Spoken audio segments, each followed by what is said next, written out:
ہماری پڑوسن اپنی خوبصورت جوان بیٹی کو ہمارے گھر چھوڑ کر دوسرے شہر کام کرنے چلی گئی۔ وہ لڑکی بہت زیادہ خوبصورت تھی۔ اس کو دیکھ کر میری نیت گندی ہو گئی۔ ایک رات میری بیوی کی طبیعت خراب ہوئی اور وہ ہسپتال میں داخل ہو گئی۔ موقع پا کر میں گھر آ گیا اور اس کو اپنے کمرے میں لے آیا۔ یہ دیکھ کر میرے پیروں تلے سے زمین نکل گئی کہ اس لڑکی نے میرے سامنے ہماری پڑوسن ہمارے گھر کے پچھلی گلی میں رہتی تھی اور اس کے میری بیوی کے ساتھ اچھے تعلقات تھے۔ ایک دن اسے کسی کام کی وجہ سے دوسرے شہر جانا پڑا تو وہ اپنی بیٹی کو ہمارے گھر چھوڑ گئی۔ اس کی بیٹی بہت ہی خوبصورت تھی۔ اس کی دودھیا رنگت نہایت ہی پرکشش تھی۔ میں اس کی خوبصورتی دیکھ کر دنگ رہ گیا تھا۔ کسی غریب لڑکی کو خوبصورتی مل جانا بھی خوش قسمتی ہے۔ میں اس کے حسن کو دیکھ کر پوری طرح پاگل ہو گیا تھا۔ پھر میں نے ایک رات اپنی بیوی کے جوس والے گلاس میں نیند کی گولیاں ملا دی اور پھر اس کو وہ جوس کا گلاس پلا دیا۔ جیسے ہی وہ گہری نیند میں چلی گئی، میں اٹھ کر اس لڑکی کے کمرے میں آ گیا اور پھر اس کے بعد جو میں نے اس لڑکی کے ساتھ کیا۔ خوبصورت عورت ہمیشہ ایک مرد کی کمزوری ہوتی ہے جسے وہ نہ چاہتے ہوئے بھی اس کی طرف متوجہ ہو جاتا ہے، اور پھر خوبصورت لڑکیوں کی تو بات ہی کچھ الگ ہوتی ہے۔ بہت ہی زیادہ خوبصورت اور پرکشش ہوتی ہیں تو خود بخود مرد بھی اس کی جانب بڑھنے لگتا ہے۔ میرے ساتھ بھی کچھ ایسا ہی ہوا تھا۔ ہماری پڑوسن نجمہ کو اچانک کسی دوسرے شہر جانا پڑا۔ اس کی بیٹی کے امتحان قریب تھے، اس لیے وہ جاتے ہوئے اپنی بیٹی کو ہمارے گھر میری بیوی کے پاس چھوڑ کر چلی گئی تھی۔ اس کی 16 سالہ بیٹی جس کا نام کنول تھا، اسے دیکھ کر میرے اندر ایک ہلچل سی مچ گئی تھی۔ میں جب بھی گھر آتا وہ میرے آگے پیچھے ہوتی، مجھے کبھی پانی دیتی اور کبھی میرے پاس بیٹھ کے باتیں کرتی۔ اس کی اس ادا نے مجھے بہت پریشان کر دیا تھا۔ بس پھر اس کی اس ادا نے مجھے اس کا دیوانہ ہی بنا دیا اور یہاں تک میں اسے حاصل کرنے کے منصوبے بنانے لگ گیا۔ اسے یہاں آئے ہوئے ابھی ایک دن ہی ہوا تھا کہ وہ ہم سب میں بہت اچھی طرح گھل مل چکی تھی۔ وہ مجھے انکل انکل کہتی جیسے وہ ہمارے گھر پتہ نہیں کب سے رہ رہی ہو۔ میں نے بھی اسے بہت ہی پیار سے اپنے گھر میں رکھ لیا تھا۔ اس کی خوبصورتی نے مجھے پاگل ہی کر دیا تھا۔ اتنی خوبصورت لڑکی میں نے آج تک نہیں دیکھی تھی۔ خوبصورت ہونے کے ساتھ ساتھ وہ ایک ہنرمند اور سگھڑ لڑکی بھی تھی۔ اس نے تو آتے ہی میرے پورے گھر کو سنبھال لیا تھا۔ میرے گھر میں میری اور میری بیوی کے علاوہ کوئی نہیں ہوتا تھا۔ اس کے آنے پر میری بیوی بہت زیادہ خوش تھی کیونکہ اسے بھی کسی کا ساتھ مل گیا تھا اور وہ دونوں مل کر گھر کا کام بآسانی سے کر لیتی تھیں، اور میری پوری نظر کنول کی خوبصورتی پر تھی۔ ایک دن میں نے کنول کو چائے لانے کا کہا تو وہ فوراً سے اٹھ کے چائے بنانے کے لیے کچن میں چلی گئی۔ اس وقت میری بیوی نے چھت پر واشنگ مشین لگائی ہوئی تھی اور میں نے اس موقع کا فائدہ اٹھا کر میں نے اس کو اپنے پاس بٹھا لیا اور پھر اس کی خوبصورتی کو ایسے تکنے لگا، مجھے پتہ ہی نہیں چلا۔ میں ایسا اس کی دیوانگی میں کھو گیا۔ وہ چونک کر مجھے ایسے دیکھنے لگی، پر میں نے ایسے اظہار کیا جیسے کوئی بات ہی نہ ہو۔ میں اسے اس کی پڑھائی کے متعلق سوال کرنے لگا۔ وہ پریشان سی تھی اور پریشان ہو کر مجھے جواب دینے لگی۔ وہ شاید مجھ سے جھجک رہی تھی۔ میں اس کی اس جھجک کو مٹانا ہی تو چاہتا تھا تاکہ میں آگے کی منزل کو طے کر سکوں۔ میں جانتا تھا کہ اگر میں نے ایک بار بھی کنول کی خوبصورتی کی تعریف کر دی تو وہ یقیناً بار بار یہ تعریف سننے کے لیے خواہش مند رہے گی۔ اس لیے میں باتوں ہی باتوں میں کنول کی تعریف کر رہا تھا اور میں حد سے زیادہ اس کی تعریف کرنے لگا، اور پھر میں نے اسے کہا کہ کنول تمہارے ہونٹ کتنے خوبصورت لگ رہے ہیں اور آنکھیں تو جیسے ہرن جیسی ہوں۔ وہ تو اپنی تعریف سن کر شرمانے لگ گئی تھی اور اس کی اس شرماہٹ نے میرے اندر کے حوصلے کو مزید بڑھا دیا تھا۔ میں جان گیا تھا کہ اسے اپنی تعریف سن کر بہت خوشی محسوس ہو رہی ہے۔ میں نے آہستہ آہستہ اس کے چہرے کی تعریف کی۔ میں نے اسے کہا کہ آج شام کو میں اسے اپنے ساتھ آئس کریم کھلانے لے جاؤں گا۔ یہ سن کر تو وہ خوشی سے کھل اٹھی تھی۔ میں نے اس کا ہاتھ پکڑ لیا۔ وہ آئس کریم کے نام پر ایسے خوش ہوئی کہ اس نے کوئی مذمت بھی نہیں کی۔ میں جانتی تھی کہ ہماری پڑوسن نجمہ بہت غریب اور بیوہ ہے اور یہ لوگ زندگی کی چھوٹی چھوٹی چیزوں کے لیے بہت ہی ترسے ہوئے ہوتے ہیں، اور میں بس اسی بات کا تو فائدہ اٹھانا چاہتا تھا۔ تھوڑی دیر بعد وہ اٹھ کر چلی گئی اور میں نے ایک گہری سانس بھری۔ آگے کے لیے میں اپنا منصوبہ تیار کر رہا تھا۔ کنول ریڈ کلر کا سوٹ پہنے میری بیوی کا ہاتھ بٹا رہی تھی اور اس میں وہ اور بھی زیادہ خوبصورت لگ رہی تھی۔ وہ میری بیوی سے کہیں زیادہ حسین لگ رہی تھی اور میں چپکے چپکے اسے دیکھ رہا تھا، اور وہ بھی کبھی میری طرف دیکھ کر مسکراہٹ اچھال دیتی تھی۔ میری بیوی کھانا پکانے میں مصروف تھی اور میں کنول کو دیکھنے میں۔ ایک دن اچانک ہی میری بیوی کی طبیعت خراب ہو گئی اور میں اسے ہسپتال لے گیا، لیکن وہاں جا کر مجھے پتہ چلا کہ اسے کچھ ایسی بیماری ہے تو اس کو فوری طور پر میں گھر لے جا نہیں سکتا اور اس کو وہاں ایڈمٹ کروانا پڑا۔ لیکن میں دل ہی دل میں خوش بھی تھا کیونکہ مجھے کچھ اور وقت کنول کے ساتھ گزارنے کو مل جاتا، لیکن ڈاکٹر نے مجھے ہسپتال سے گھر آنے نہ دیا اور میرے سارے ارمانوں پر پانی پھیر دیا۔ اگلی صبح جب میں ناشتہ کرنے کے لیے گھر پہنچا تو اس نے بڑی گرم جوشی سے میرا استقبال کیا۔ وہ جلدی سے کچن میں جا کر ناشتہ بنانے میں مصروف ہو گئی۔ وہ میرے سامنے دوپٹے کے بغیر بلا جھجک گھوم رہی تھی۔ اس کے کپڑے جسم پر اس قدر فٹ تھے کہ سب کچھ واضح نظر آ رہا تھا۔ وہ بار بار میرے قریب آتی اور میں اپنے ہوش کھونے لگتا جیسے میں اس کے حصار میں آ چکا۔ اچانک ہی وہ مجھ سے ایک ادا سے پوچھنے لگی کہ کیا میں خالہ کی الماری کھول کر دیکھ سکتی ہوں؟ میں نے کنول سے کہا کہ بھلا اس میں پوچھنے والی کیا بات ہے، وہ تمہاری خالہ ہے، تم ان کی الماری کو کھول سکتی ہو، یہ الماری بھی تو تمہاری ہی خالہ کی ہے، اس میں پوچھنے والی بھلا کیا بات ہے؟ پھر وہ ایک ادا سے کہنے لگی، پھر مجھے الماری کی چابی دیں۔ میں نے فوراً اپنی جیب سے چابی نکال کر اسے دے دی اور وہ الماری کھول کر اپنی خالہ کی ایک ایک چیز کو دیکھنے لگی، اور پھر اس نے اپنی خالہ کے سارے سوٹ نکال کر مجھے دکھائے اور پوچھنے لگی کہ آپ کو ان میں سے سب سے زیادہ کون سا پسند ہے؟ میں نے نیلے رنگ کے سوٹ پر ہاتھ رکھا اور کہا، یہ تمہاری خالہ پر بہت زیادہ جچتا ہے۔ وہ سنتے ہی وہ سوٹ اٹھا کر کمرے سے نکل گئی اور جب واپس آئی تو میں اسے حیرت سے دیکھتا ہی رہ گیا۔ اس سوٹ میں تو وہ اپنی خالہ سے کہیں زیادہ حسین و خوبصورت لگ رہی تھی۔ اچانک ہی وہ میرے سامنے آ کر مسکراتے ہوئے پوچھنے لگی کہ یہ سوٹ خالہ پر زیادہ اچھا لگتا ہے یا مجھ پر؟ میں سوچ بھی نہیں سکتا تھا کہ 16 سال کی عمر میں کوئی لڑکی اتنی بھی حسین اور خوبصورت ہو سکتی ہے۔ وہ خوبصورتی کی ہر حد پار کرتی جا رہی تھی۔ جیسے میں اس کی طرف بڑھا، فون کی رنگ ٹون بجی اور میں نے فون اٹھایا تو ڈاکٹر نے فوری ہسپتال آنے کے لیے کہہ دیا۔ میں تو ہسپتال پہنچ گیا۔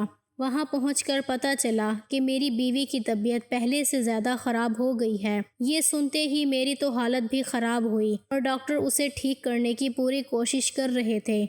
شام تک اس کی حالت پہلے سے بہتر ہو گئی تو ڈاکٹر نے اسے چھٹی دے دی اور میں اپنی بیوی کو گھر لے کر آ گیا۔ میری بیوی کو دیکھ کر کنول کا تو چہرہ ہی اتر گیا تھا۔ اس نے عجیب سی نظر اپنی خالہ پر ڈالی اور پھر اپنے کمرے میں چلی گئی۔ میں نے اپنی بیوی کو کمرے میں لا کر لٹا دیا۔ میں تھوڑا سا پریشان ہو گیا۔ میں نے کنول کو اس کی خالہ کے پاس جاتے ہوئے دیکھا۔ میں جانتا تھا کہ وہ اپنی خالہ سے ایسی کوئی بات نہیں کرے گی۔ میں بہت خوش تھا۔ کنول کے ساتھ گزرے ہوئے کچھ ہی لمحے مجھے بہت خوشی دے رہے تھے، لیکن اس کے بعد جو کچھ میرے ساتھ ہوا، میرے قدموں تلے سے زمین نکل گئی تھی۔ میں اور میری بیوی بہت ٹائم سے اس گھر میں رہ رہے تھے اور ہماری پڑوسن نجمہ بھی بہت عرصے سے ہم لوگوں کو جانتی تھی۔ وہ ایک غریب اور بیوہ عورت تھی۔ میری بیوی اکثر ہی اس کی مدد کرنے کے لیے ہمیشہ اسے پیسے دے دیتی، لیکن میں یہ کہہ کر جھڑک دیتا کہ میں کب تک ان کی مدد کروں گا، کیونکہ ان کے مسائل ختم نہ ہونے والے تھے۔ میری بیوی مجھے کہتی کہ آپ کے پاس سب کچھ ہے، اگر آپ ان کی تھوڑی سی مدد کر دیں گے تو آپ کا کیا جائے گا۔ میں ایک سنگ دل آدمی تھا جسے ایک بیوہ عورت اور یتیم بچی سے کوئی ہمدردی نہیں تھی۔ پھر ہماری پڑوسن نجمہ اپنی 16 سالہ بیٹی کنول کے ساتھ بہت مجبوری میں ہمارے گھر آ گئی۔ اس کی طبیعت بہت خراب تھی اور اسے کچھ پیسوں کی ضرورت تھی تاکہ وہ اپنا علاج کرا سکیں، لیکن میں نے اپنی بیوی کو یہ کہہ کے ڈانٹ دیا کہ تم نے ان غریبوں کو سر چڑھا لیا ہے، ان کا جب دل چاہتا ہے یہ پیسے مانگنے ہمارے گھر چلے آتے ہیں، ہم نے کوئی لنگر خانہ نہیں کھول رکھا۔ میری بیوی کے پاس جو تھوڑے بہت پیسے تھے اس نے وہ بھی نجمہ کو دے دیے اور اپنے طور پر اس کی جتنی مدد کر سکتی تھی کر دی۔ اس دن کے بعد نجمہ ہمارے گھر پیسے مانگنے نہیں آئی تھی اور مجھے بہت سکون ہو گیا تھا، لیکن مجھے کیا خبر تھی کہ ایک دن مجھے اس بات کی کیا سزا ملے گی۔ میں نے اپنے ہاتھوں سے ہی خود اپنی قبر کھود لی تھی۔ کنول جو اس وقت 16 سال کی بچی تھی، اس نے میری ساری باتیں سنی اور اس لیے اس دن کے بعد اس نے کبھی اپنی والدہ کو ہمارے گھر پیسے کے لیے نہیں آنے دیا۔ وہ بہت کم عمر میں ہی بہت حساس اور سمجھدار ہو گئی تھی کیونکہ اس کے سر پر باپ کا سایہ نہیں تھا۔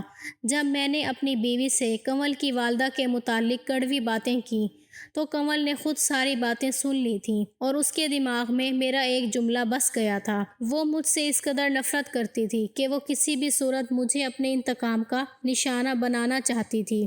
جب کنول کی والدہ کو اپنے کسی عزیز کے انتقال میں دوسرے شہر جانا پڑا تو وہ جاتے جاتے مجبوراً کنول کو ہمارے پاس چھوڑ گئی۔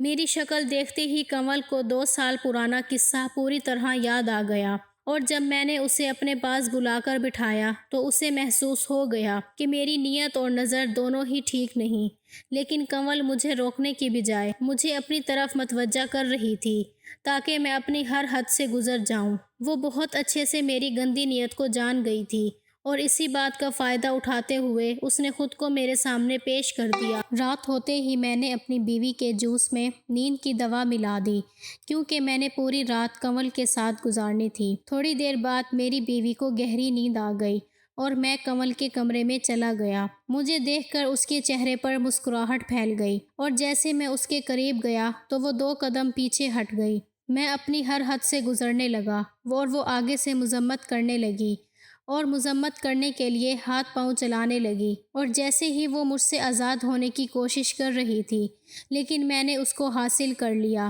جب میں اس کے کمرے سے نکلنے لگا تو کنول نے سائڈ ٹیبل پر کھڑا موبائل فون اٹھا کر میری طرف بڑھایا، اور یہ دیکھ کر تو میرے رونگٹے کھڑے ہو گئے۔ اس میں تو میری پوری ویڈیو بن چکی تھی جس میں ایسا لگ رہا تھا جیسے میں نے اس کے ساتھ کوئی زبردستی کی ہو۔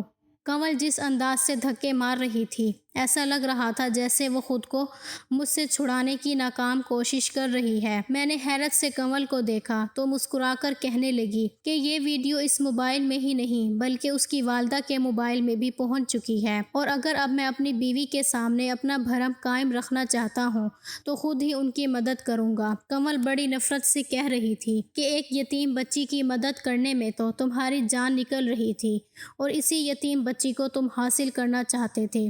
کنول کی باتیں سن کر میں تو ہکا بکا رہ گیا۔ وہ ایک منصوبہ بندی کے تحت اس گھر میں آئی تھی، یہ تو میں سوچ کر ہی حیران رہ گیا۔ کنول کہہ رہی تھی کہ کوئی بھی عورت خوشی سے اپنے جسم کا سودا نہیں کرتی بلکہ اس کے حالات اسے یہ کرنے پر مجبور کر دیتے ہیں۔ کنول کہنے لگی کہ جب اس کے گھر فاقے ہو رہے تھے اور ہم ایک وقت کی روٹی کو ہی ترس رہے تھے تب میں نے اس کی مدد کرنے سے صاف انکار کر دیا جبکہ میرے پاس پیسے کی کوئی کمی نہیں تھی۔ وہ کہنے لگی کہ جب آپ کو میرا جسم چاہیے تھا تو مجھ پر پانی کی طرح اپنا پیسہ لٹانے کو بھی راضی ہو گئے۔ اب تم نے کیا کرنا وہ سن لو۔ اب ہر مہینے میرے گھر کا خرچہ پوری طرح تم اٹھاؤ گے، نہیں تو میں یہ ویڈیو تمہاری بیوی کو دکھا دوں گی اور تم پر ریپ کیس بھی کر دوں گی۔ کنول کی بات سن کر میری تو جان ہی نکل گئی کیونکہ میں سوچ بھی نہیں سکتا تھا کہ یہ بات کبھی میری بیوی کو پتہ چلے۔ میں نے کنول کو کہہ دیا کہ میں ہر مہینے اس کی پوری طرح مدد کروں گا، لیکن کنول نے ایک شرط اور بھی رکھ دی جس نے تو میرا دماغ پوری طرح سن ہی کر دیا تھا۔ وہ کہہ رہی تھی کہ وہ میرا دوسرا فلیٹ اس کے نام کرنا ہوگا۔ میرے قدموں تلے سے زمین نکل گئی اور میں لڑکھڑاتے ہوئے قدموں کے ساتھ اپنے کمرے میں چلا آیا۔ اگلی صبح کنول کی والدہ آ کر اس کو اپنے ساتھ لے گئیں، لیکن کنول جاتے جاتے مجھے جتلا کر گئی کہ اب سے مجھے ان کا سارا خرچہ اٹھانا ہوگا، اور اگر 1 ہفتے کے اندر میں نے اس کے نام فلیٹ نہ کیا تو میرا راز فاش کر دے گی۔ میں کنول کی بات ماننے پر پوری طرح مجبور ہو چکا تھا۔ میں نے کچھ ہی دنوں میں اس کے نام فلیٹ کر دیا۔ جس لڑکی کو میں بہت سیدھا سادہ اور معصوم شریف لڑکی سمجھتا تھا اور یتیم بچی سمجھتا تھا اور سمجھ کر اپنے جذبات کی تسکین چاہتا تھا، وہ تو بہت چلاک نکلی۔ جب معاشرے میں موجود ہم جیسے لوگ کنول جیسی یتیم اور غریب بچیوں کو سہارا نہیں دیتے تو ان کی مدد نہیں کرتے تو وہ خود بخود ایسی بن جاتی ہیں، اور یہی نہیں بلکہ ہم جیسے مرد انہیں طوائف بنا دیتے ہیں۔ کنول بھی ایک طوائف کی طرح خود کو استعمال کر بیٹھی تھی اور اس میں اس معصوم کی کوئی غلطی نہیں تھی۔ وہ کون سا مجبور ہو کر اس جگہ پر پہنچی تھی کہ اس نے خود کو استعمال کرنے سے بھی گریز نہیں کیا۔ میں یتیم بچی کو 2 وقت کی روٹی دینے سے تو کتراتا رہا اور اب میں نے مجبور ہو کر اس کے گھر کا سارا خرچہ اٹھا لیا تھا کہ کنول جیسی کتنی بچیاں ایک وقت کی روٹی کے لیے خود کو استعمال کروا بیٹھی ہوتی ہیں، کیونکہ انہیں ایک وقت کی روٹی بھی میسر نہیں ہوتی۔ جو میں نے کنول کے ساتھ کیا وہ تو ایک بہت بڑا گناہ تھا اور مجھے ساری عمر اس بات کا پچھتاوا ہی رہنا تھا۔ میں نے کئی دفعہ خدا سے جھک کر اپنے گناہوں کی معافی مانگی تھی۔ اس دن کے بعد میں کنول کو دیکھتے ہی اپنی نظریں جھکا لیتا تھا، کیونکہ میں جان گیا تھا کہ وہ میرے لیے قابل عزت ہے، جو میری ہوس کا نشانہ بننے کے لیے نہیں ہے۔ آپ لوگ بھی اپنے ارد گرد کے یتیم بچوں کا خیال کریں اور ان کے ساتھ ہمدردی کا سلوک کریں۔ ویڈیو اگر پسند آئے تو لائک اور شیئر ضرور کیجیے گا اور ہمارے چینل کو ضرور سبسکرائب کریں تاکہ ہر آنے والی ویڈیو کا نوٹیفیکیشن بر وقت آپ کو مل سکے۔ اللہ حافظ، شکریہ۔